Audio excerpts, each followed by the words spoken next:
Pessoal, vamos falar de um dos principais assuntos do dia agora com os nossos comentaristas e traduzir esse assunto que é tão difícil, que é tão denso e complicado, além da guerra que a gente já tratou nesse comecinho de 3 em 1. O Senado aprovou ontem, em 2 turnos, a proposta de reforma tributária. Esse texto foi aprovado por 53 votos favoráveis, 24 contrários ali no primeiro e também no segundo turno. Uma votação apertada, né, já que eram necessários ali os votos de pelo menos 49 senadores.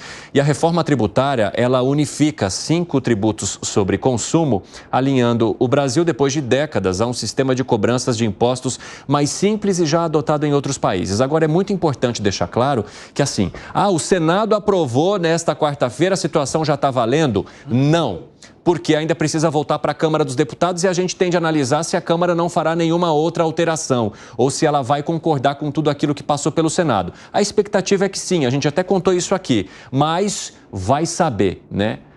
Bunda de bebê e cabeça de deputado e senador, ninguém sabe o que vem. E, além disso, há um tempo para se alinhar a todas essas regras. Agora, Gustavo Segré, dentro de tudo aquilo que foi aprovado pelo Senado, o que mais te chamou a atenção? Eu te diria, e se você me permitir, eu vou mudar um pouco a resposta. Me chama a atenção o que vem daqui para frente. Por quê? Porque agora volta para deputados. Se deputados não alteram nada, então está aprovado, vai para a promulgação do presidente, está valendo. Se deputados retiram alguma coisa, mas não modifica, está aprovado, volta para o Senado, mas está resolvido. Agora, se deputados alteram alguma coisa do que foi aprovado pelo Senado, aí tem que votar de novo e voltar para o Senado de novo.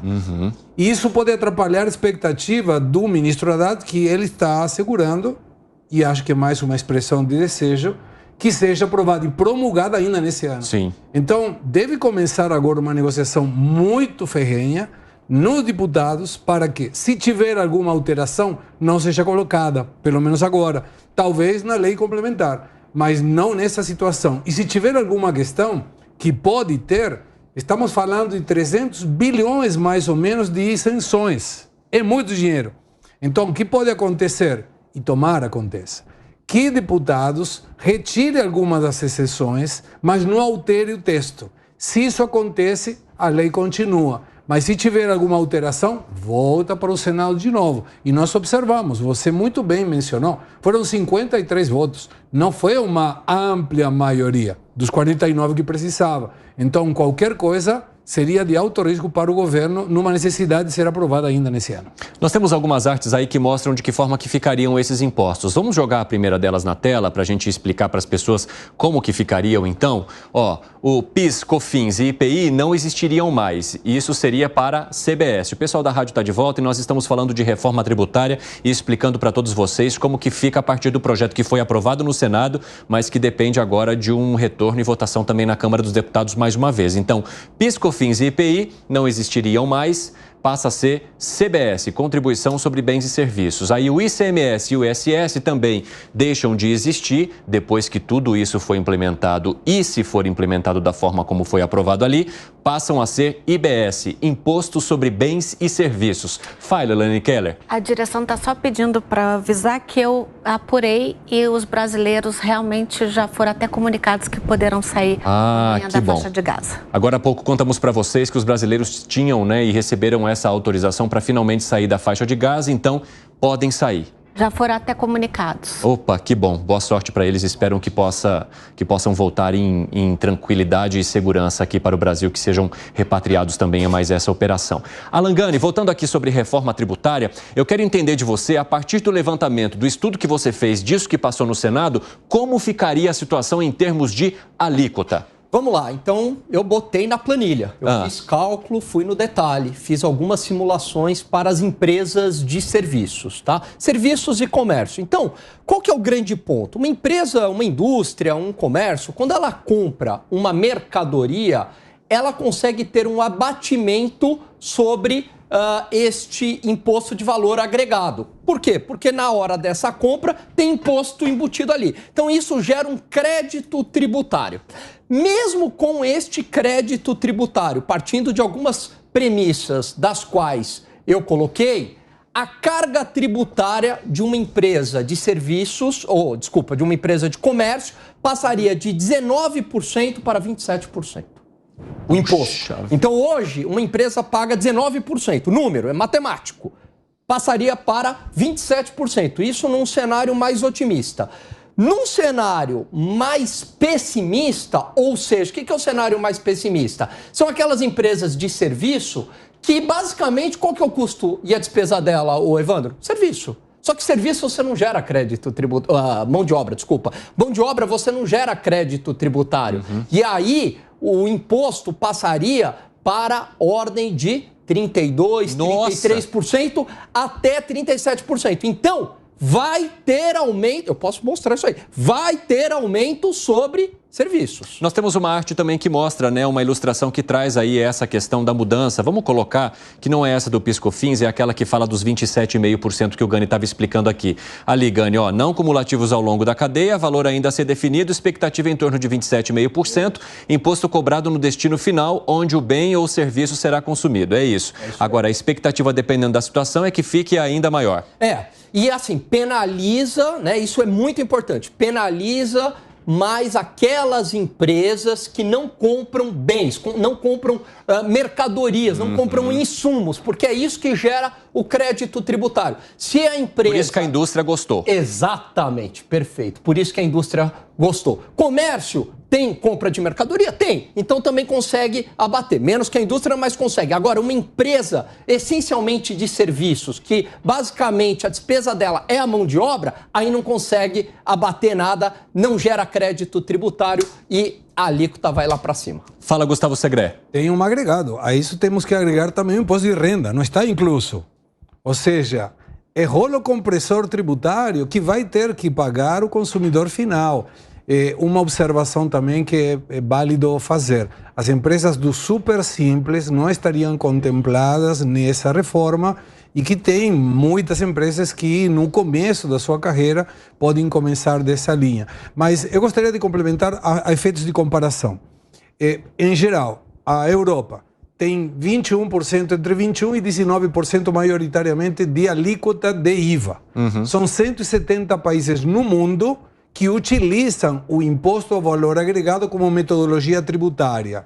Japão e Paraguai são os países que menos carga tributária têm, 10%.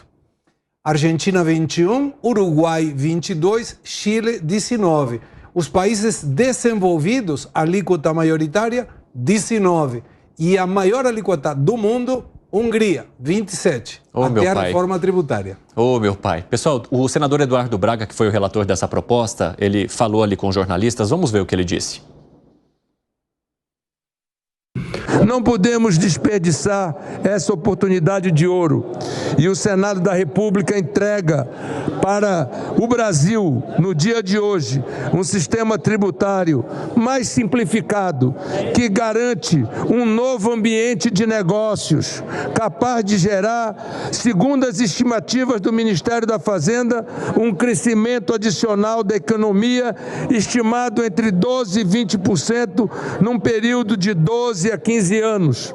Ele falou ali no plenário, viu, pessoal? Ele falou com os jornalistas, mas não, falou ali no plenário. Luiz Felipe Dávila, você consegue explicar essa estimativa que foi apresentada pelo relator da proposta? Olha, acho que ninguém consegue explicar absolutamente nada, porque é demais de complexo o nosso sistema. E uma das críticas que eu tenho do jeito que foi aprovado é justamente esse largo período de transição. São quase 50 anos. E não dá, imagina você conviver com dois sistemas tributários por 50 anos. Eu acho que a Câmara tem que fazer duas coisas para resolver os impasses aí que nós estamos debatendo no 3 em 1. O primeiro é Arthur Lira, que já assiste o 3 em 1, que já aprovou lá a emenda contra a ação direta de constitucionalidade. Então aqui vai mais uma aí, o presidente Arthur Lira. Olha, o que a Câmara tem que fazer é aprovar um teto de 20% do IVA.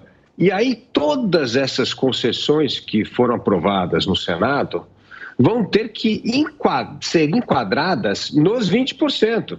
Esse é o jeito para o Brasil não ter o IVA mais alto do mundo.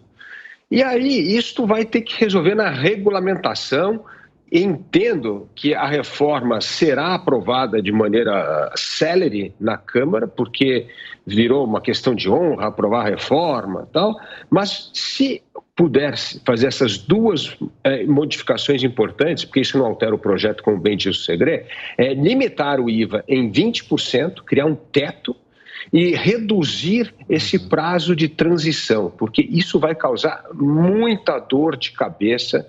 E ao invés de simplificar, nós ainda vamos ter um sistema ainda duplamente complexo, que é conviver com o antigo sistema e a atual regra. Então, eu acho que são duas coisas que a Câmara tem de fazer para melhorar o projeto e evitar que nós tenhamos aí ainda um dos sistemas mais complexos e complicados do mundo. Os tributaristas arrepiaram o pelo do corpo inteirinho agora. Muito bem pontuado os 20% que o Dávila trouxe, porque na simulação que eu fiz já incluindo imposto de renda, contribuição social sobre o lucro líquido, como é hoje, né? Além dos impostos, como ISS, para uma empresa de serviços no lucro presumido, o imposto, a carga tributária dessa empresa seria da ordem de 19%. Então, se a gente coloca um IVA de 20% para uma empresa que ela não vai conseguir abater nada, não vai gerar benefício fiscal, porque é uma empresa essencialmente de serviço, estaria ali próximo de 19 e 20, ok. Você não teve esse aumento da alíquota, né? Efetivamente, um aumento expressivo. Agora, do jeito que está com os 27, algumas empresas não vão conseguir sobreviver. Eu quero colocar mais uma questão também, que é como ficou a cesta básica, e trazer a Elaine Keller para falar um pouco sobre isso. Vamos botar aí a ilustração que a gente tem sobre cesta básica, como fica a questão dos alimentos em relação a 0% ali, e uma lista estendida também que tem uma redução de 60%. Conseguimos jogar aí na tela? Pronto. Isso aí é o cashback, é uma anterior que fala da cesta básica. Mas a questão do cashback também é uma outra proposta que vem nessa reforma tributária. Então, as pessoas, né, teriam um cashback aí, agora sim, cesta básica, lista de alimentos com tarifa 0% e também lista estendida com tarifa reduzida em 60%. Passando então para o cashback, que é aquela questão que estava na próxima tela, haveria um cashback em casos de energia elétrica, gás de cozinha e também a possibilidade de criação de novos e mais cashbacks. Isso aí é um argumento usado por quem defende a reforma tributária de que ela vem para melhorar a vida dos mais pobres, Elaine. Um dos argumentos. Como que você avalia essa questão? Sem dúvida alguma, a partir do momento que você tem transparência, né, e você uniformiza mais o sistema tributário, você dá aí maior chance de distribuição de renda. Muito embora, com todas essas alterações que foram feitas no Congresso, a gente já não pode dizer que isso é uma verdade absoluta. Afinal de contas, o que a gente vem dizendo aqui ao longo dessa semana inteira é que alguns profissionais liberais, né, que conseguiram de alguma forma fazer aí um lobby no Congresso, e aí o lobby, não entendido o lobby na maneira pejorativa, mas ali fazer um acordo, né, propor ali o entendimento mais favorável à sua classe, conseguiu benefícios. E aí eu estou falando dos advogados, dos médicos, e obviamente é aquilo que a gente já falou aqui, se você tira de um bolso, se esses profissionais terão aí uma tarifa reduzida, certamente outros pagarão. E aí quem que vai pagar? São os profissionais liberais que não têm hoje uma capacidade de ter este poder de acesso ao Congresso, ou seja, os profissionais liberais que estão numa classe mais pobre. Então, infelizmente, aquilo que a gente tinha aí como previsão inicial já não condiz com essas alterações que foram feitas. O próprio Bernard Api falou que os benefícios que ele estipulava ali, pensava no projeto inicial da reforma era de 90%, com essas mudanças ele já cai aí para 75%.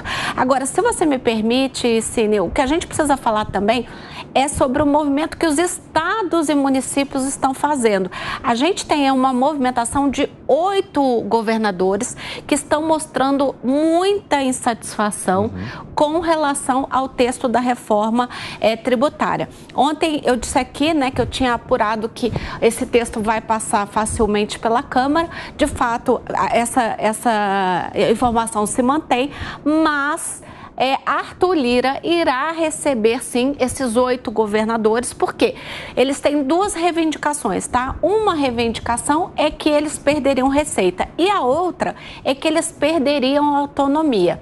Então, isso ainda vai dar um pouquinho de discussão. Esse texto vai passar. Arthur Lira vai receber os governadores e o governo, né, Haddad, já sabia que ia ter que abrir mão de alguma coisa para aprovar a reforma tributária. Então, isso tudo já está meio que na conta do governo que isso aconteceria, tá?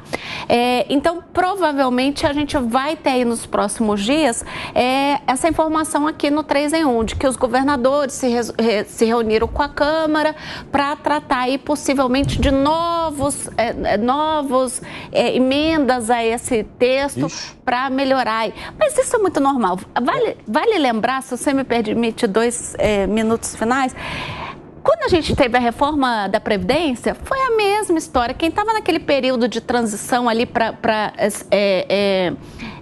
se aposentar, reclamou, chiou. Você teve muita discussão até você chegar ao texto final.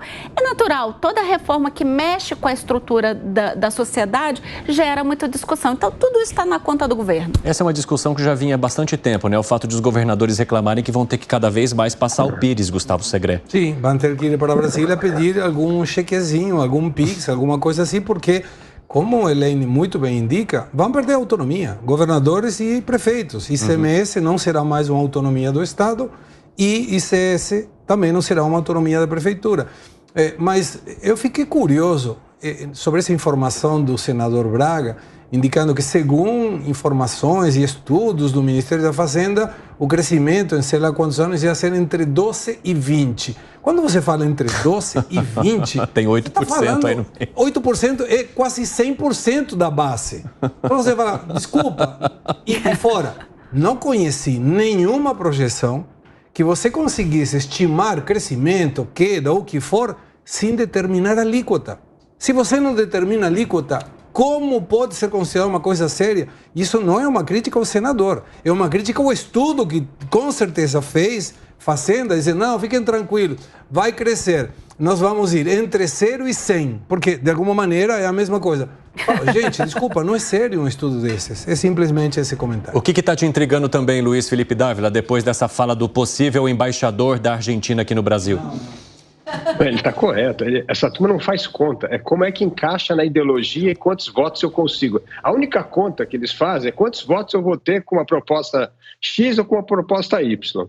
E essa pressão dos estados, os estados já perderam a batalha, que eles achavam que era no Senado que eles iam conseguir. E no Senado eles já conseguiram muita coisa. Vai ter o fundo lá do desenvolvimento regional, agora criaram mais um fundo de 40 bilhões para a região norte, tem um fundo do Nordeste, é uma coisa inacreditável.